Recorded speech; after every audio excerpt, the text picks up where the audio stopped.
Hold on.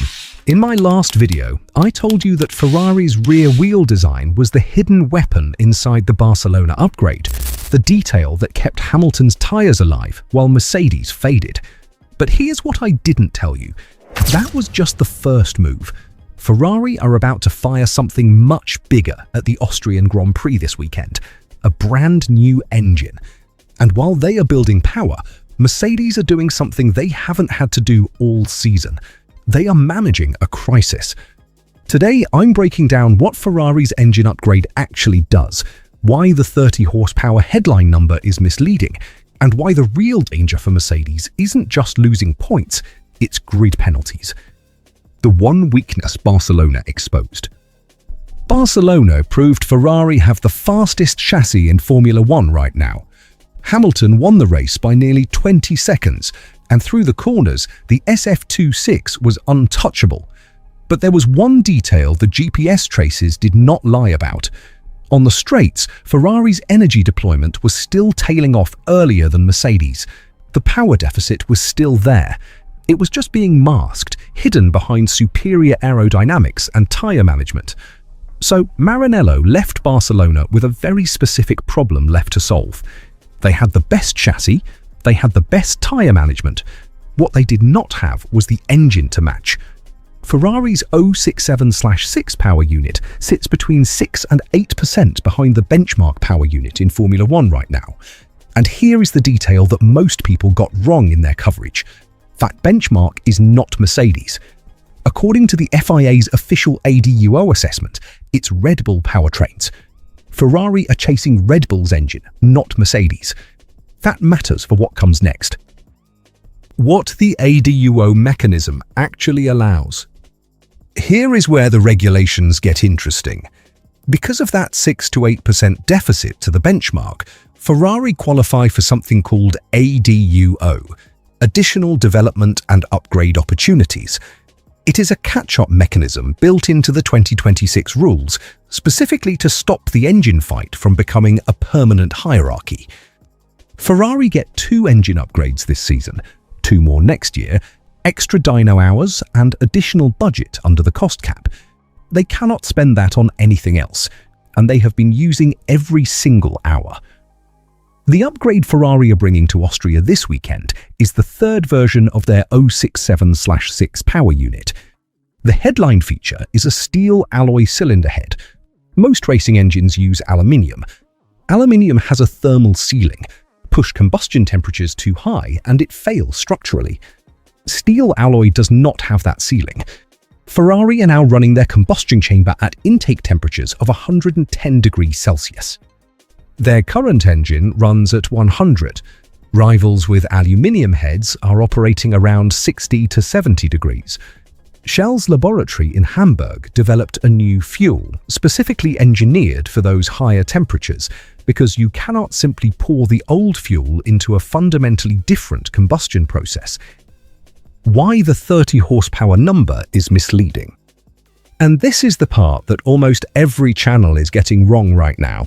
The 30 horsepower figure is real, but it is not all arriving in Austria. This is a 2-phase plan. ADUO 1 at the Austrian Grand Prix this weekend is estimated to deliver around 5 to 7 horsepower from the engine changes, with another 2 to 3 from the new Shell fuel. That is 1/10 of a second per lap.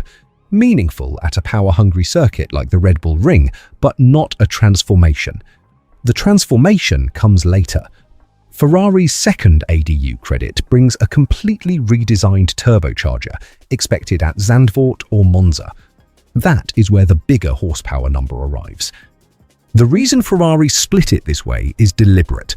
Austria, Britain and Belgium are 3 consecutive power circuits with long straights and high-speed sections.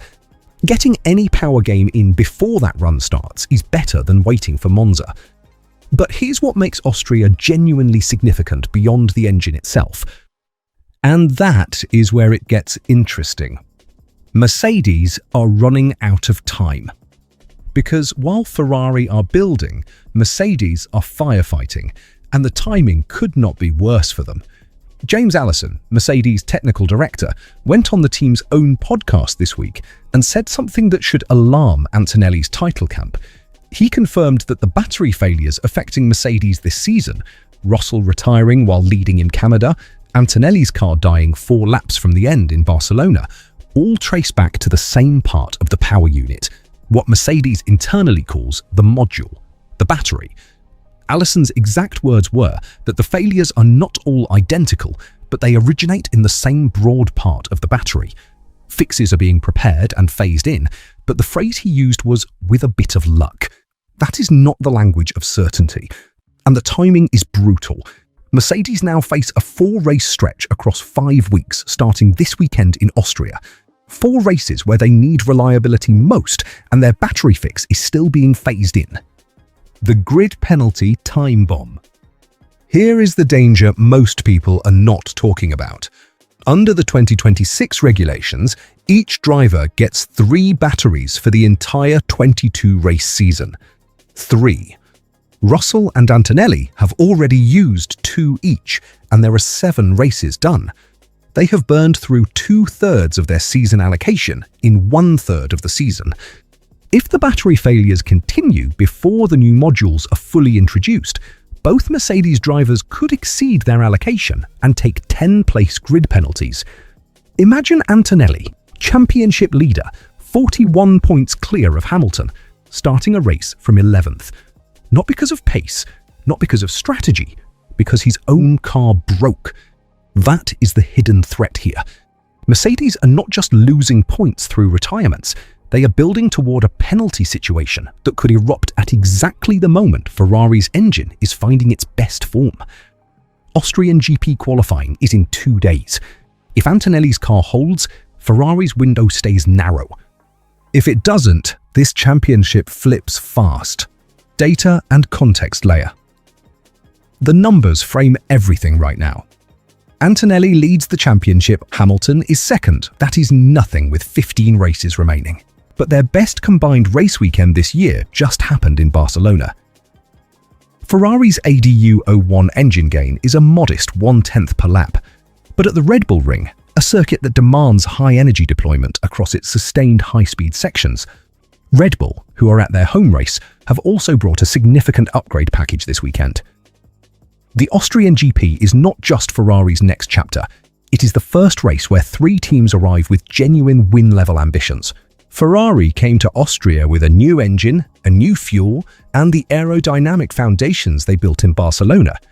Mercedes came here managing a battery crisis that James Allison himself described as very, very painful, with 2 of their 3 permitted batteries already used by each driver after just 7 races.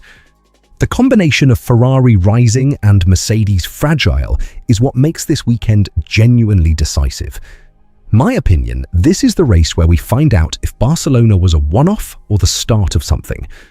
The open question I cannot answer yet is whether that new turbocharger lands before or after the title fight reaches its tipping point. If you want to be here when it does, subscribe to F1 today. And tomorrow, watch out for the Austrian GP weather breakdown, because the conditions at the Red Bull Ring this weekend could completely rewrite the tyre strategy picture. That video drops tomorrow.